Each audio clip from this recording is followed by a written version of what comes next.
If I marry my mistress, I'll be the next CEO. Haha. Despite having me as a wife, he was brazenly cheating.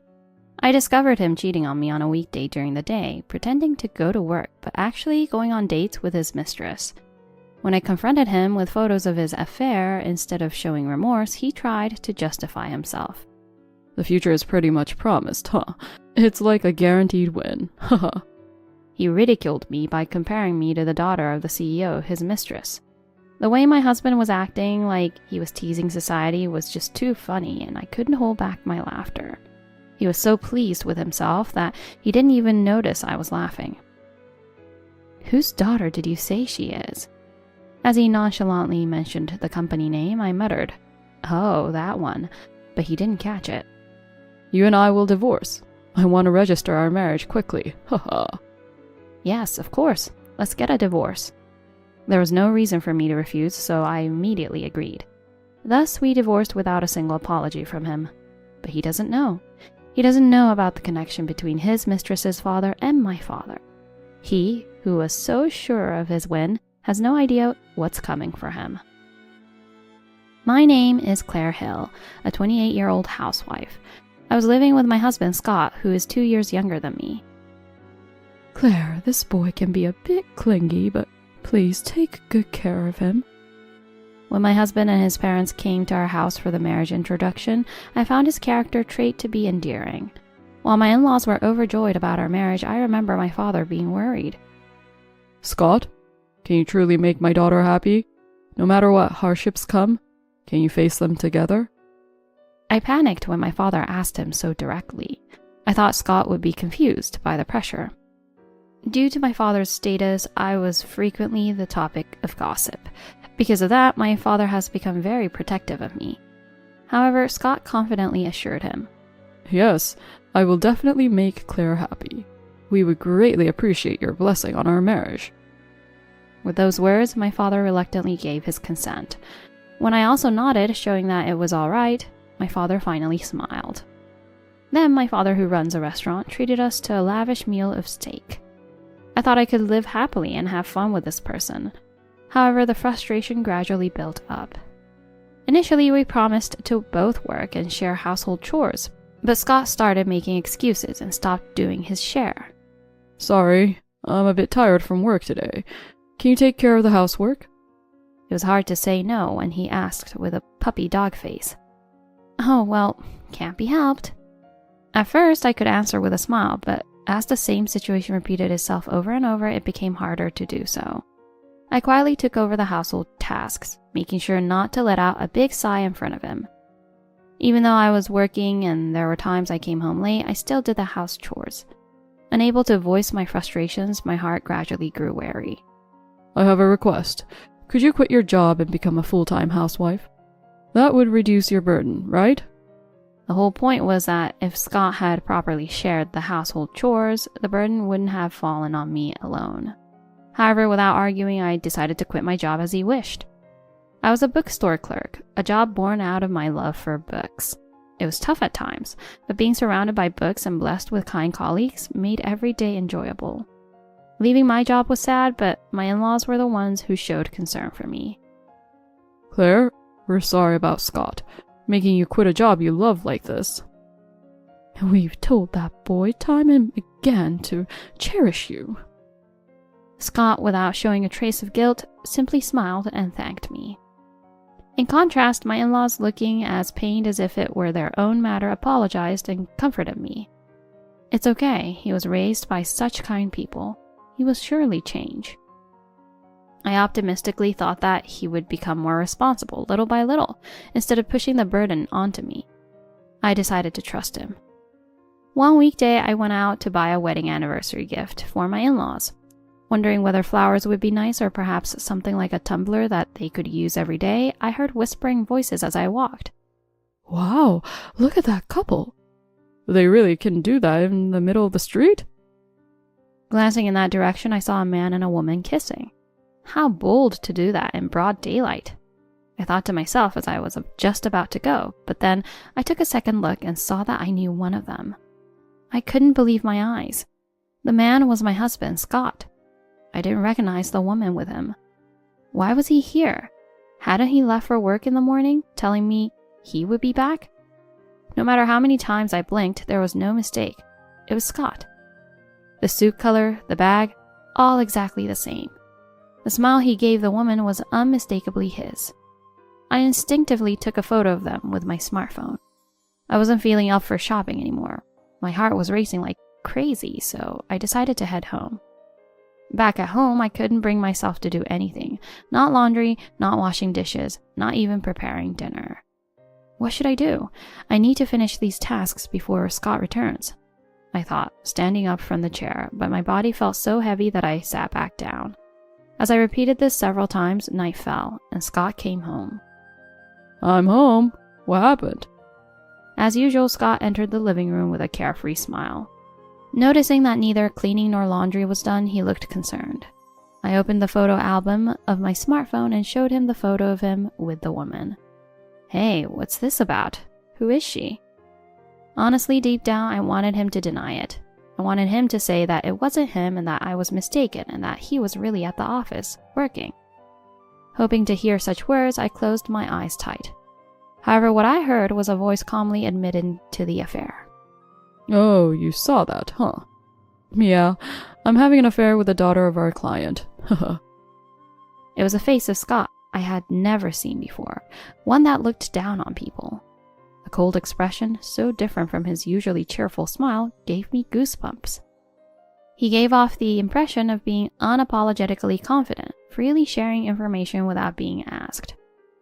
That his mistress's name was Kathy Anderson, that she was pregnant, so he was planning to leave me and marry her, and that he would work at his mistress's workplace. While he rambled on proudly, my heart grew cold. Thinking I had ever found this man adorable now seemed foolish. Once I marry Kathy, I'll be the next CEO. The future is pretty much guaranteed, huh? It's like a guaranteed win. Haha. The way my husband was acting like he was teasing society was just too funny, and I couldn't hold back my laughter. He was so pleased with himself that he didn't even notice I was laughing. Whose daughter did you say she is? I told you it's Anderson Corporation. I'm dating Kathy, Mr. Anderson's daughter. Haha. I then muttered, "Oh, that one." And Scott didn't seem to hear what I said. You and I will divorce. I want to hurry up and register my marriage with Kathy. Haha. Yes, of course, let's get a divorce. There was no reason for me to refuse, so I immediately agreed. It was sad to become strangers with my kind in-laws, but I had to report the divorce to them. When I talked to them, both of my in-laws apologized on behalf of their son. I'm really sorry. We'll cut ties with our son. I wished they wouldn't apologize so deeply, as it wasn't their fault. Even though I told them so, they kept apologizing to the point I got worried for them. Watching them, I vaguely remembered hoping Scott would change and felt a sense of emptiness. A week later, I called Scott and his mistress, Kathy, to a meeting, thinking it inappropriate to discuss such matters in a cafe or anywhere public. I reluctantly invited them to my house. Both arrived with displeased faces, rudely taking off their shoes and slumping into the living room sofa without even saying hello. I sat quietly opposite them. I will be claiming compensation for the affair. Thanks to getting a lawyer experienced in infidelity cases, the claim amount was substantial. Yet when I informed them, Scott and Kathy didn't seem upset but rather had smug smiles on their faces. Fine by me. I'll have my father pay. It's no big deal for us. The way she spoke exposed her high-handed nature. Kathy, sneering and looking down on me, had eyes that resembled Scott's when I showed him the photos of the affair. I realized that the saying, "birds of a feather flock together," is actually true, and I felt kind of out of place. Despite their laughter, I was paid the compensation in full. You're like a magnet for money. Begging for petty cash? What a poor thing. I simply stared at them, thinking, you'll regret this later. 6 months later, I visited the company where Scott and Kathy worked for a certain purpose. Not for me, but for my father, who accompanied me. Scott and Kathy showed up right as we arrived at the reception. Seeing my face, they were visibly shocked. They seemed to want to ask if I still had some business with them, then quickly sneered. What now? You're not here to beg for money because you're poor, are you? Or what? You're here to beg me to take you back? Haha. Either way, coming all the way to the company shows some serious obsession. Haha. It was neither. Ignoring their baseless comments, I waited for Mr. Anderson. I ignored them, and they got all worked up and made a bigger deal out of it. What's all this commotion? Wait, you are... A dignified man with a beard appeared, roughly the same age as my father, and the surrounding employees paid their respects to him immediately. He must be Kathy's father, Mr. Anderson. Upon seeing my father, Mr. Anderson's demeanor changed instantly. Noticing his father's reaction, Kathy asked, What's wrong? Do you know this man? Mr. Anderson then glared at them. Don't you know? This man is one of our major shareholders. Don't be disrespectful. Yes, in fact, the restaurant my father runs is more of a hobby. His main occupation is an investor, owning stocks in various companies. Scott and Kathy were looking at my father and me back and forth with disbelief. Why didn't you tell me? In the past, because my father was a major shareholder, I had suffered a lot. People say your dad's rich, right? Then this should be easy for you. Was a common thing people would say to me, along with other prejudiced views. That's why I never told anyone about who my father was. Mr. Anderson, I intend to demand your resignation at the next shareholders' meeting. My father stepped forward and stared straight at Mr. Anderson as he spoke. His lips trembled as he listened. Then, Scott spoke up instead. Are you doing this out of spite because your daughter and I got divorced? That's a serious problem. Don't mix personal feelings into this. It's crazy how Scott could say such hurtful stuff to his ex-father-in-law. My father glanced at Scott, then gave me a look. I pulled an envelope from my bag and handed it to Mr. Anderson. He then opened the envelope with a puzzled look, but widened his eyes when he saw its contents. Kathy leaned forward, curious about what was inside. Impatient with Mr. Anderson's hesitance to pull out the contents, Kathy snatched the envelope and pulled out the contents with Scott. What is this? The photos inside showed Scott and Kathy entering a hotel in broad daylight. The timestamp clearly indicated it was during work hours. In addition to the photos, there were documents proving that Mr. Anderson used company expenses to support the two. He had refrained from pulling out the contents in front of other employees in the lobby. Are you now aware that this goes beyond being a personal complaint? Mr. Anderson deflated and quietly left. His once impressive beard seemed to have lost its strength. Following him, Kathy and Scott also hurried away, leaving the envelope behind. At the shareholders' meeting, just as my father had said, Mr. Anderson resigned. Kathy was fired, and Scott was demoted.